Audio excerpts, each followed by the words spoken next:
What I tell women is this: be wary. Don't let your guard down until you've known him for a while, because he could be a very genuine person just showing you who he is from the very beginning, or it could be a trick.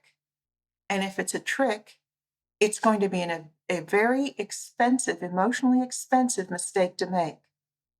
If he's real, he will not mind you being careful. After all, men don't value what they don't work for. So not making it too easy for him will not turn away a guy who really is interested. So I would say the first step is to remain very wary until you've given it time. I would say 3 to 6 months before you feel like you really know this guy. Okay. And also don't jump in. I know so many women who have the beauty shop conversation. So after they break up with a guy, they go in depth about how horrible he was, all the mistakes that they made, what went wrong. They do what do they call that? Monday something quarterbacking. It's a football Mm, term about going through all the mistakes that were made in the football game the day mm, after. mm. Okay. Monday morning quarterbacking, I think they call it, after a Sunday game. So these women are very determined not to get abused again, but when they have a fixed action pattern, they have a set way of behaving when they become attracted to someone, and that fixed action pattern needs to be interrupted. They have to really think about, okay, when I feel that heart race, when I feel the adrenaline rush, when I feel attracted to someone, what do I do? What do I normally do? And you have to get yourself to pull away and just not do that.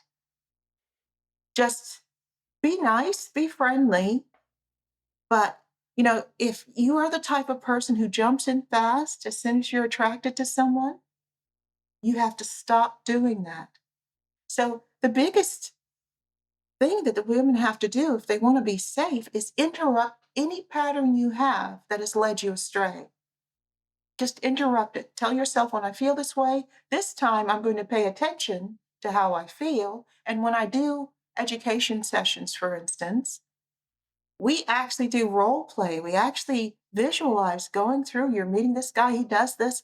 And I ask people to pay attention to what they feel so that when they feel it in real life, they actually have tools to interrupt that process so they can keep their brain on longer so that they don't make the same mistakes. And of course, my education program identifies the manipulation tactics that these guys use, the specific tactics they use. Once you know them, you recognize them when you see them. It's not rocket science. In fact, I see the light bulbs going off over people's heads as I describe this. I knew that was a problem. Yes, you did. But now you know why it was important. So I set them out. And as I said, all together, I've only been able to identify 15 primary tactics and 5 that I call honorable mentions, secondary tactics.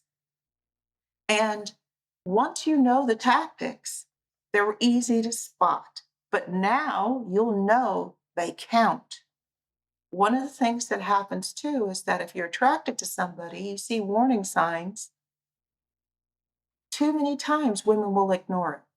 Oh, I'm just reading too much into it. And I just took that training. So now everything looks like an abusive relationship. They'll talk themselves out of paying attention. Don't do that.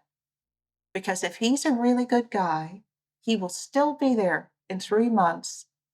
And you can tell me all about it. Send me your wedding invitations and everything else. And I will be so happy for you. I want it to be real, though. I don't want you to be in misery. Oh, by the way, when people contact me on the website that you're going to indicate to find out about my books and programs, I also put together a short document that lists the warning signs, that lists the abuser's tactics. And if you emailed me, I will be happy to send it to you, no cost. Nice. So that's at drdinamcmillan.com. That'll be in the show notes.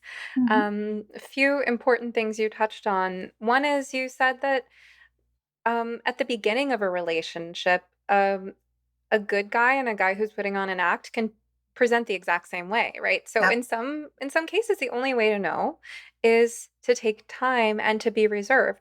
You also talked about just doing the opposite of what you usually do. I talked about this recently in my episode with Busy Gold, founder of the break method, just kind of training yourself to do that thing that feels a little counterintuitive, because if the same actions have always led you down the same path, maybe try something different, interrupt the cycle.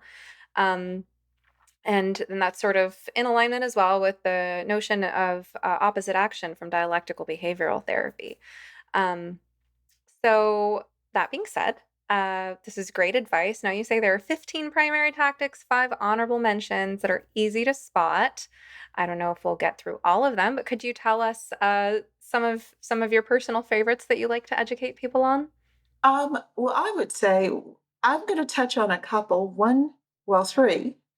One, because I'm going to be speaking at a conference in July, and I was approached because of my TED Talk, and they were talking about noticing that a lot of the cultural norms being promoted for young women right now remove women's boundaries. And the organizers said, we think we are setting young women up to be abuse victims. And they are absolutely right. So I would say tactic number one that starts at the beginning of the grooming process is called testing and training. So when you are Hmm. first with a guy, he will test to see what he can get away with. And he'll also start rewarding you with compliments, with promises, with long looks, with anything he can think of. He'll start rewarding you every time he's able to push against your boundary and you don't object and you actually move back a little bit. So it's like somebody's standing too close and you're like, oh, that feels a little uncomfortable. So you step back a little and you go through this. And in a very short period of time, you end up somewhere you never thought you'd go. Pushing against those boundaries, that's what the testing and training is. That is so key. So, how it will often manifest is you will make a time to meet with this new guy. You'll say 6 o'clock at Coffee Bean and Tea Leaf. Okay. There was one down my street when I lived in LA. Okay. You're going to at 6 o'clock, Coffee Bean and Tea Leaf. You get there 5 to 6 because you don't want to be late. And you're sitting there and he texts you at 3 minutes to 6 and says, oh my God, the meeting ran over. I will be there in 15 minutes. I'm looking forward to this. Please don't go. So you're like, oh, stuff happens. So you wait. 6:15 comes. He's texting you, God, traffic is crazy. I'm still coming. Please wait for me. He doesn't get there till 6:45. When he walks in, he's so nice and his smile and he's grateful and he's rewarding you. Okay. And then he says, oh, let's not sit there. I really want to be able to hear you. Let's go sit over here.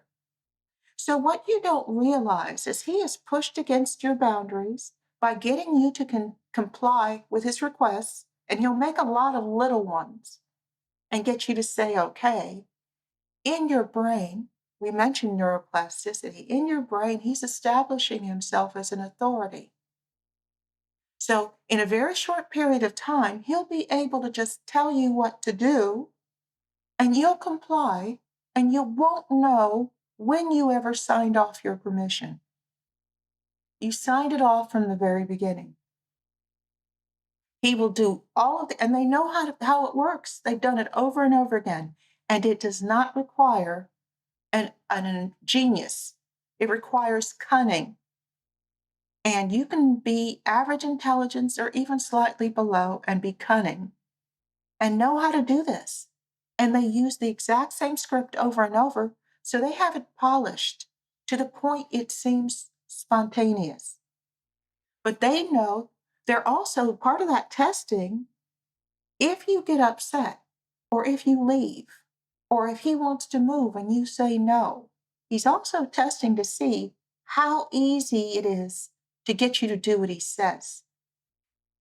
One of the biggest tests for him at that stage is what does he do when you tell him no?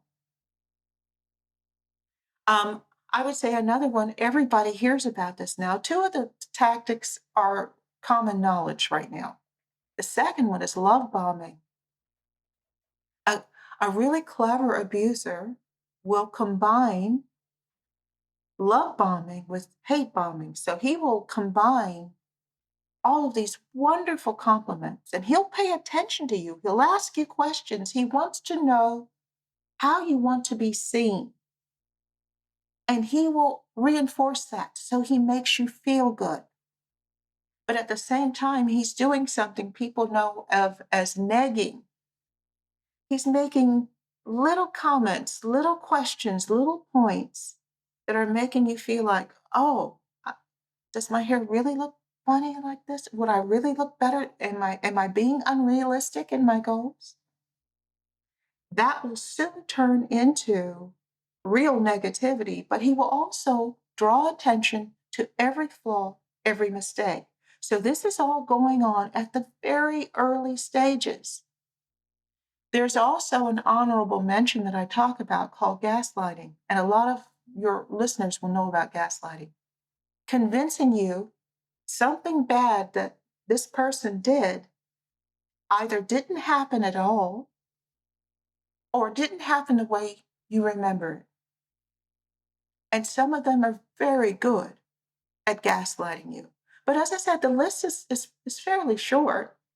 Contact me and I'll send it to you. It doesn't cost you anything. I want women to know. I want people to stay safe.